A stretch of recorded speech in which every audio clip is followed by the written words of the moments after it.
الحمد لله نستعين به ونستغفره ونعوذ بالله من شرور أنفسنا وسيئات أعمالنا من يهده الله فلا مضل له ومن يضلل فلن تجد له وليا مرشدا وأشهد أن لا إله إلا الله وأشهد أن محمدا عبده ورسوله وصفيه وخليله أرسله بالهدى ودين الحق ليظهره على الدين كله ولو كره الكافرون وأشهد أن لا إله إلا الله وأشهد أن محمدا عبده ورسوله.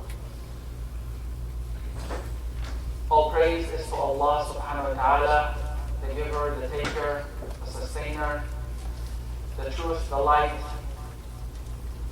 Allah subhanahu wa ta'ala in the glorious Quran says, يَا أَيُّهَا الَّذِينَ آمَنُوا اتَّقُوا اللَّهَ حَقَّ تُقَاتِهِ وَلَا تَمُوتُنَّ إِلَّا وَأَنْتُمْ مُسْلِمُونَ. O you who believe, be God conscious and do not pass except in a state of Islam. Alhamdulillah, brothers and sisters, Allah subhanahu wa ta'ala has given us another opportunity for this blessed day of Yawm al-Jum'ah to breathe, to eat, to drink, to enjoy the beauty of this world for a time.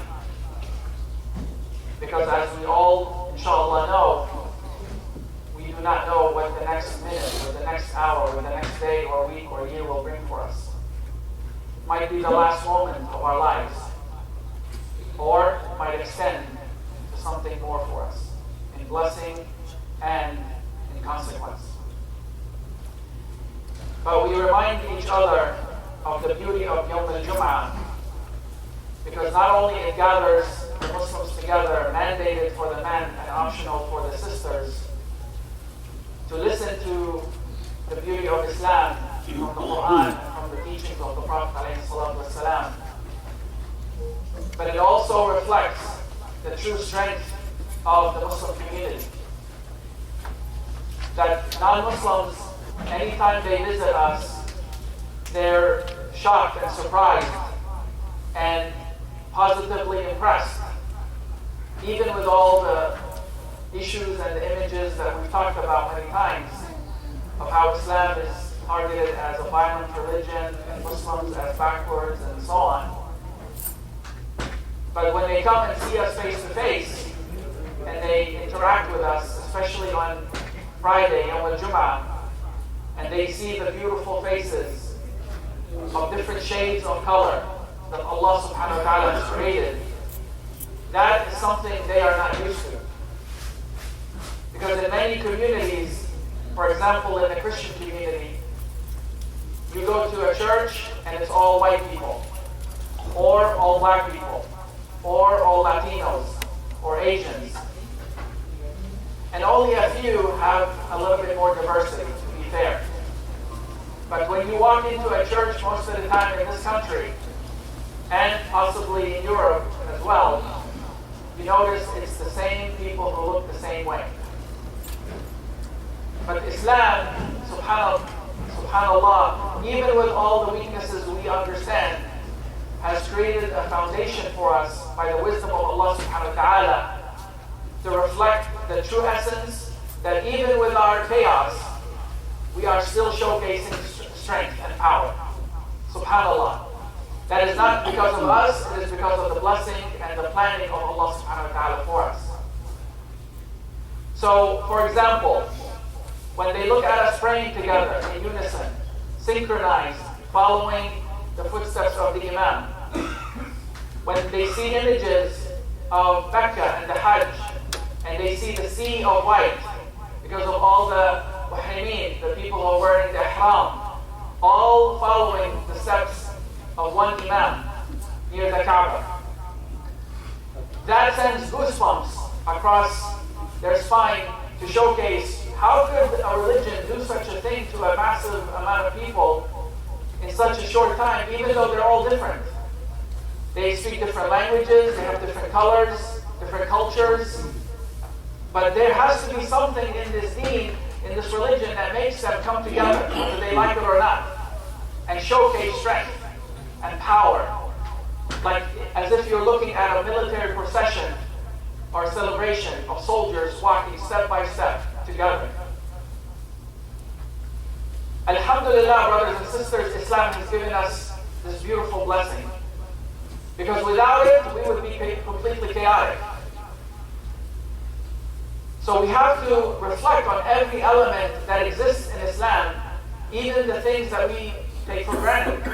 The imagery that Islam provides us to other human beings, non-Muslims. And many times, that becomes the reason they convert to Islam. SubhanAllah, just by that image of showcasing power and strength and unity. Even though deep down inside, for Muslims, we know there's a lot of problems.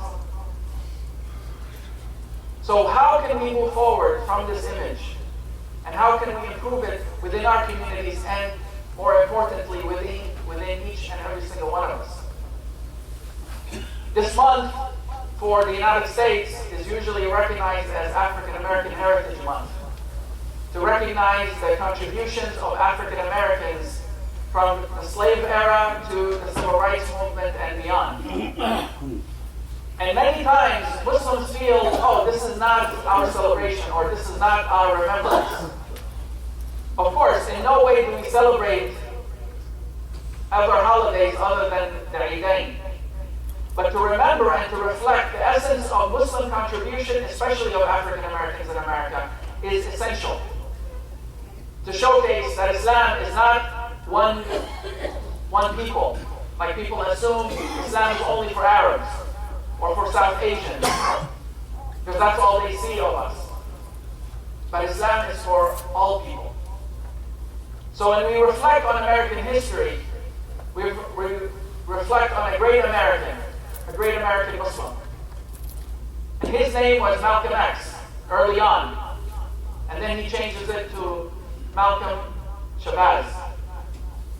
And he changes his name after he took the great pilgrimage to Mecca. And subhanAllah, that is when he converted to the true essence of Islam. Because before that, he was part of the Nation of Islam, which we know is part of, the Muslim community, even though there are some differences of opinions and interpretation, but in generally they are our brothers.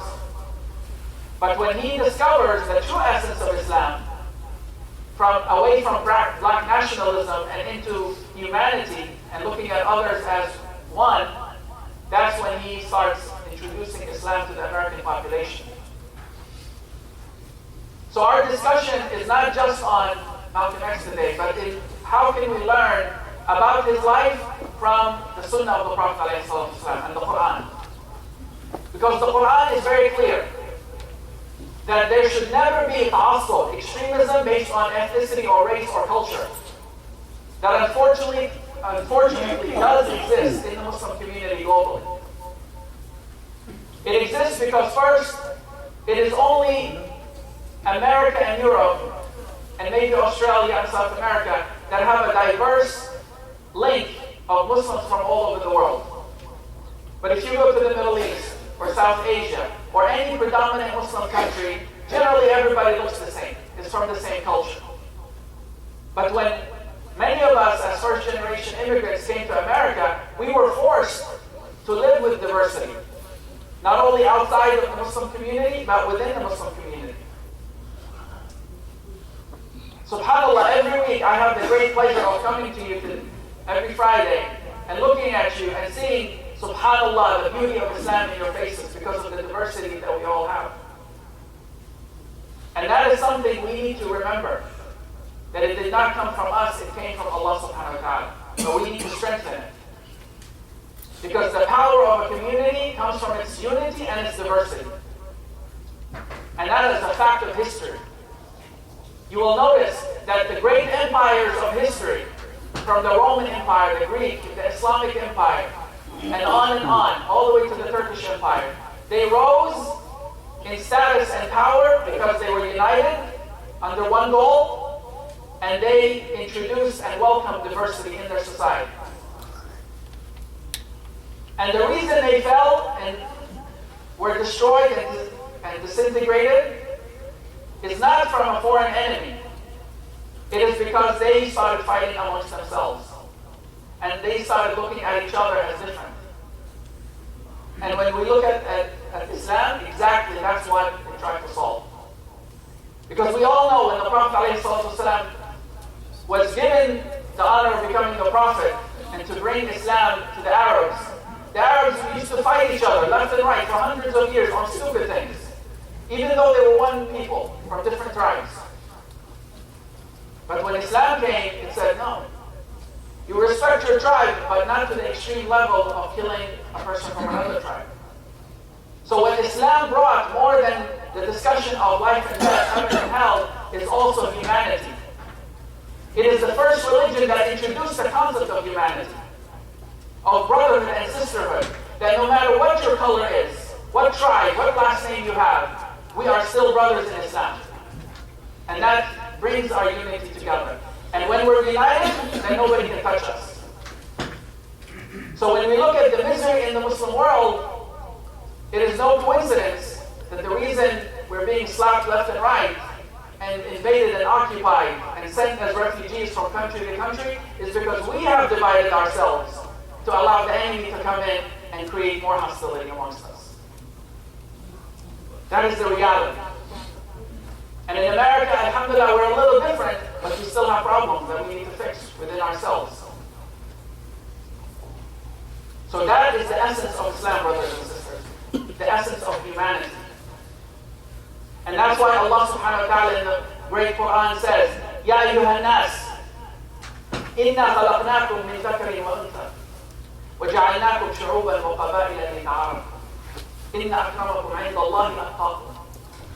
O humankind, we created you from a male and a female and made you into nations and tribes so that you can know one another. And the best of you is the best of piety, who's closer to Allah. Not because you have a better, degree or a different name or a different skin color. That's not what makes you better than your brother or your sister. No. It's your taqwa. Your taqwa. And as the Prophet said, "At-taqwa hahuna," in your heart and reflected in your deeds. So we need to really reflect on this indirect and subtle racism that sometimes exists in some of us. Because believe it or not, this country is not the only country that has problems with racism and discrimination. The Muslim world also has problems. And we have to call it out as it is. And many of you know exactly what I'm talking about. Even though you're in a Muslim country, but because you're not part of that native country, even though you're Muslim, you're going to be treated somewhat differently. Right? But we all say, La ilaha illallah, Muhammadur Rasulullah. So what happened? What happened is we forgot the true essence of Islam. To erase our ta'assub of tribalism and nationalism and bring us into brotherhood and sisterhood. That no matter who I am and who I'm looking at that's different than me, he is still a human being, number one. And if he's Muslim, we now have responsibilities with each other. But when I look at that person and say, oh, he's from that country, or he's from that tribe, or he has that last name, that affects how you judge him or her, brothers and sisters, that's very dangerous. Now you're walking the path of racism and you don't even realize it. You think racism is, burning crosses as a KKK member or yelling black power against people of other skin color? No. That's part of it. That's blatant racism. And that's what Malcolm found himself. He found himself as a racist eventually.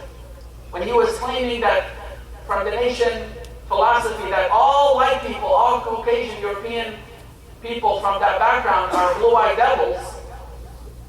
And then true Islam comes to his heart through Mecca, through the Hajj, and he says, no, this is wrong. He started seeing the other race as their brothers and sisters. And we know this because of a famous letter he wrote to his wife, Lady Shabazz, when he was still in Hajj.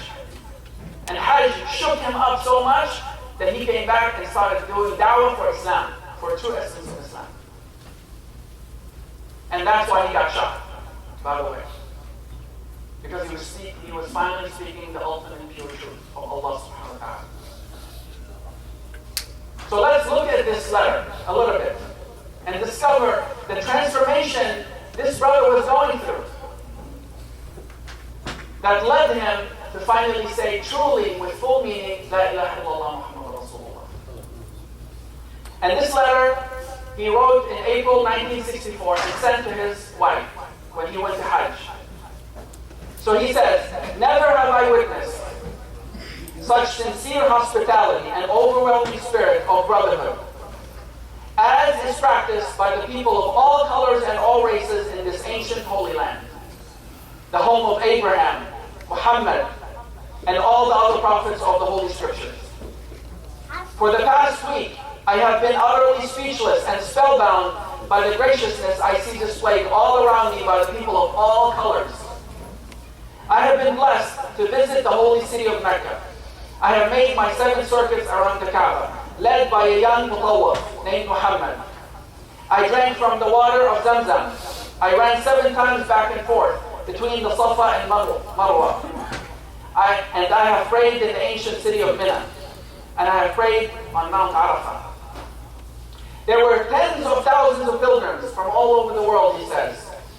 They were all from different colors, from blue-eyed blondes to black-skinned Africans. But we were all participating in the same ritual, displaying a spirit of unity and brotherhood that my experiences in America had led me to believe never could exist between the white and the non-white. America needs to understand Islam because this is the one religion that erases from its society the race problem. Throughout my travels in the Muslim world, I have met, talked to, and even eaten with people who in America would have been considered white. But the white attitude was removed from their minds by the religion of Islam. I have never before seen sincere and true brotherhood practiced by all colors together, irrespective of their color. You may be shocked by these words coming from me, but on this pilgrimage, what I have seen and experienced has forced me to rearrange much of my thought patterns previously held, and to toss aside some of my previous conclusions. This was not too difficult for me, despite my firm convictions.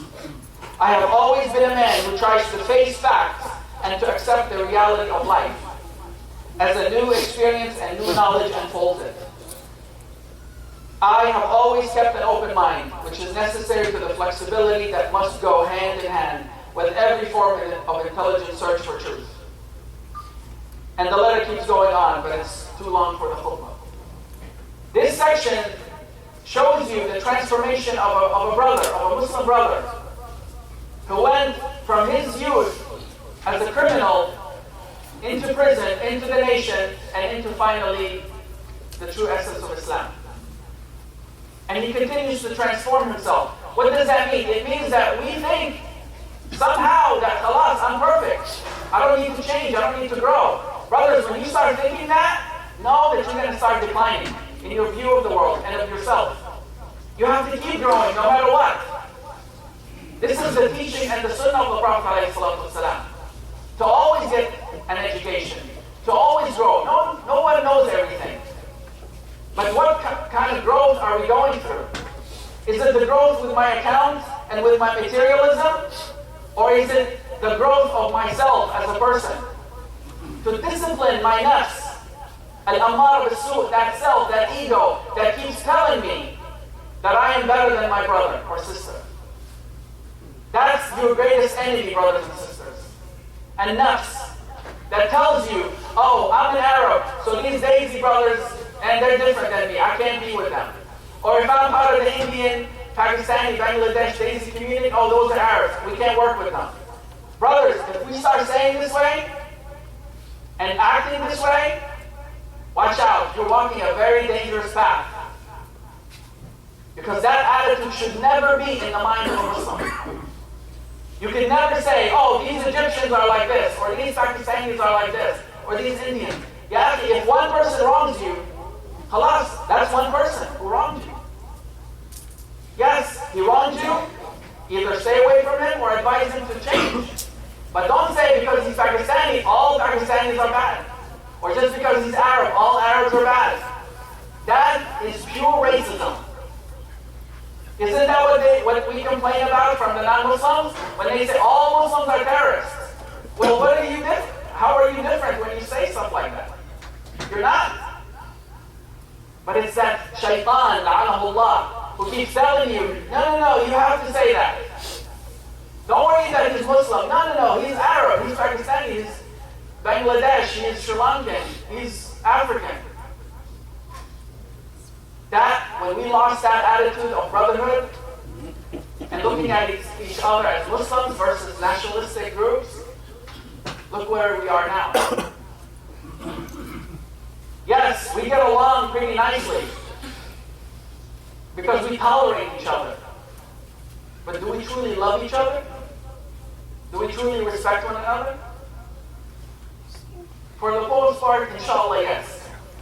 But sometimes we get out of line in our mind and in our attitude and in our cheating of our brothers and sisters. And that needs to change, brothers and sisters. And this is happening even with marriage. You know, our young people, especially second generation Muslims, they got, subhanAllah, the collection of sisters and brothers from all over the world. But some of us, for our parents, say, no. Son, you're Pakistani, you're only going to marry a Pakistani. And not just any Pakistani, from our village. Well, how tight are you doing that for your son? Or he's from India or Arabia, whatever. Our sons and daughters are interacting, inshallah, for halal, of course. But they don't see color. Because this country forces us to live with one another. In the colleges, in the high schools, they're interacting with people from all walks of life. And if they're the right person, you can't say, no. Yes, he's good, yes, she's good, but she's not from our tribe or from our country. That is not Islam. You cannot deny your son or daughter if they're interested in that person and they're interested in each other because of their nationality. That's haram. Can you reject them because they don't have good morals? Of course. Because you question their background? Sure. But when you get in, he's black, or he's from South Asia, or he's Arab, no, you're talking wrong, brothers and sisters, now. This is not Islam. This is your nafs telling you to do this. Now, is it preferable to have someone from your same culture? Sure, it's fine. But that doesn't mean that they don't have the option of another culture or another side. It's their choice at the end of the day, whether they're a man or a woman, a young man or a young woman. We have to be careful, because this is how the enemies of Islam come to us and say, just like they did the British and the French 100 years ago, and we told you the story.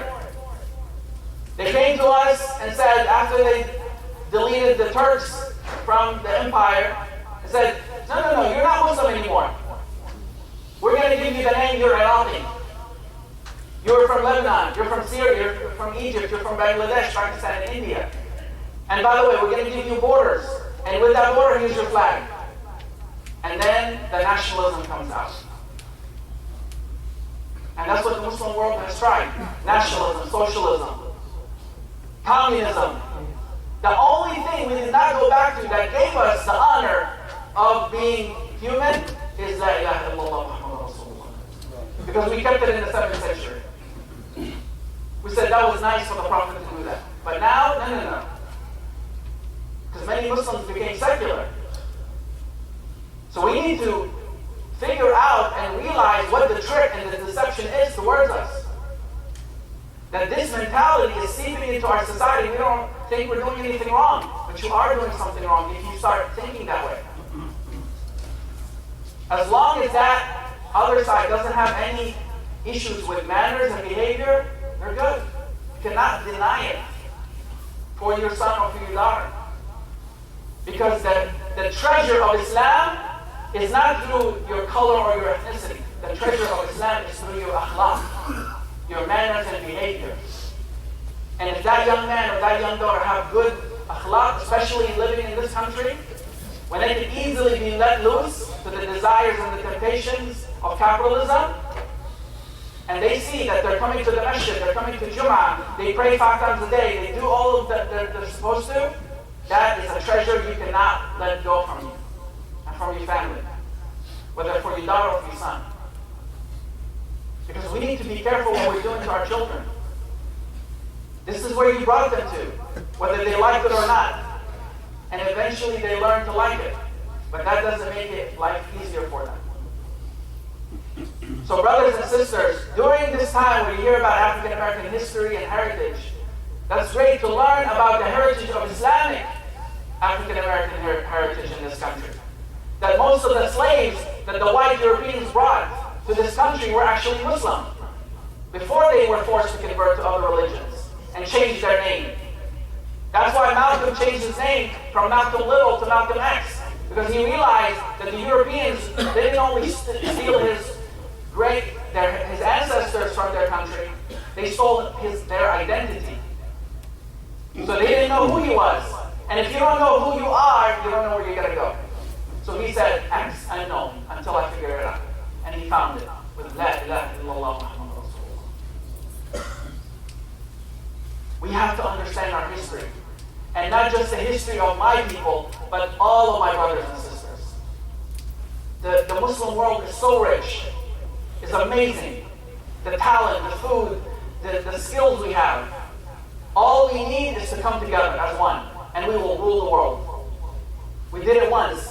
Our ancestors did it once, and inshallah, one day we'll do it again. قولوا قولي هذا وأستغفر الله لي ولكم.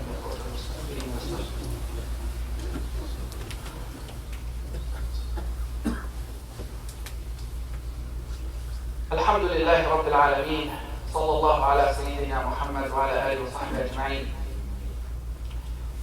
Inshallah, as all of us are very much aware of this year with the elections and the multiple political campaigns and how we are involved, whether we like it or not, in the rhetoric that's taking place against Islam and Muslims by some presidential candidates who are trying to get to the highest office in the land on the backs of the Muslims.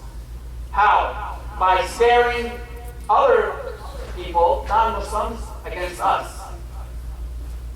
Now we can fall for that trap and become fearful ourselves and isolated and cower into our homes or into our masjids and not deal with the non-Muslim community.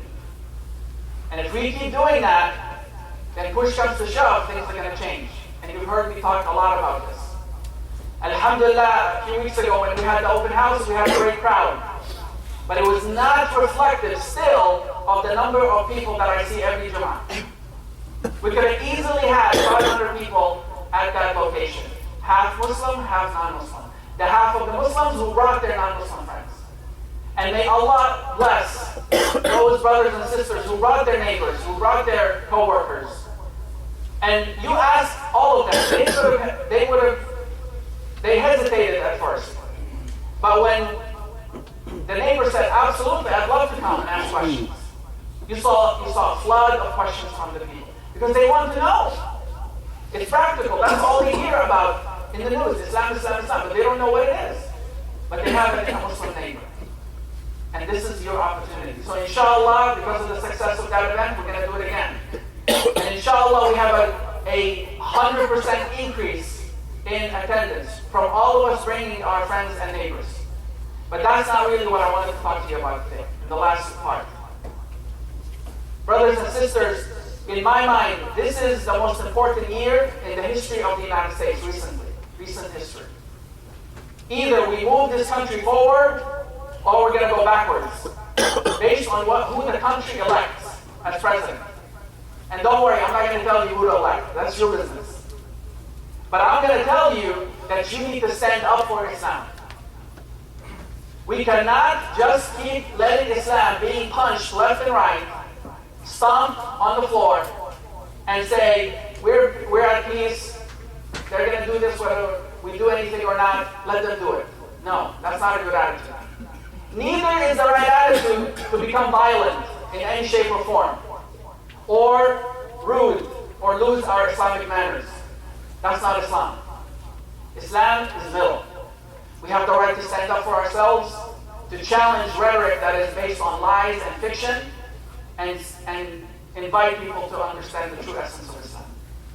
And that is why our community, this organization, has organized and will, inshallah, organize a peace rally on Saturday, March 5th at Lake Eola in downtown Orlando. And there are flyers with the full information of this historical event. This will be one of many rallies that we're organizing with other partners and contacts in other cities across the country. And we are lining up these rallies, scheduling them in the next few months in line with the political campaigns and primaries that are taking place in that city. Not to endorse a candidate. We cannot do that because we're a nonprofit. But we are standing together against terrorism and Islamophobia. All you have to do is come out. Show yourself. Together as brothers and sisters, black, white, rich, poor, no matter what. And bring your families. And you can even bring and invite your neighbors to come on that day from 4 to 8 and listen to some speeches and take a pledge that we will not tolerate Islamophobia and terrorism in the name of Islam in America. Because that's the only main question people ask, non-Muslims ask. Why don't we hear the Muslims standing up? Once they get to see Islam for what it is, they say, yes, we've always known Islam is peace, but why don't you guys come out and speak against these horrific things that are taking place, so-called in its name? And how can we let Islam be tarnished by politics and political candidates who just want to get elected because of this? Because they know we're weak. They know we're not going to really do anything. Well, it's high time we change that. So this is not a march. This is not a walk. You're not going to get tired. All you got to do is come out. It's a free event and stand with us, brothers and sisters together, with signs that say enough is enough. And we're going to invite the media.